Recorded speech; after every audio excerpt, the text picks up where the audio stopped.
ഓം ശ്രീ സായിരാം. തിരുച്ചിറപ്പള്ളിയിൽ ഭഗവാൻ ദർശനം നൽകാൻ എത്തിയ സമയം. ദർശനത്തിനായി പതിനായിരക്കണക്കിന് ഭക്തന്മാർ അവിടെ വന്നെത്തി. ആ തിരക്കിൽ ഊമയും ബധിരനുമായൊരു ബാലൻ നിൽക്കുന്നുണ്ടായിരുന്നു. അവൻ്റെ അരികിൽ തന്നെ വീൽ ചെയറിൽ മറ്റൊരു യുവാവും. ഭഗവാൻ അവർക്കരികിലെത്തി ഊമയും ബധിരനുമായ ബാലനോട് ചോദിച്ചു, എന്താണ് നിന്റെ പേര്? അവനത് കേട്ടു.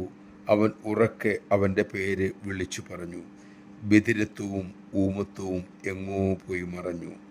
ജനം കരഘോഷം മുഴക്കി. വീൽ ചെയറിലിരിക്കുന്ന യുവാവിനോട് വിഭു കൽപ്പിച്ചു, എഴുന്നേൽക്കൂ, നടക്കൂ. ആ കൽപ്പന കേട്ട് അയാൾ അറിയാതെ എഴുന്നേറ്റ് പോയി. പിന്നെ നടക്കാനും ആരംഭിച്ചു. ജയ് സായിരാം. ഏത് കർമ്മഫലത്തെയും പ്രാരബ്ധത്തെയും ദഹിപ്പിക്കാൻ സായീശ്വരനുള്ളപ്പോൾ നാം എന്തിന് നിരാശപ്പെടണം? നമുക്ക് ഈ നിമിഷം മുതൽ പൊതുജീവിതം തുടങ്ങാം.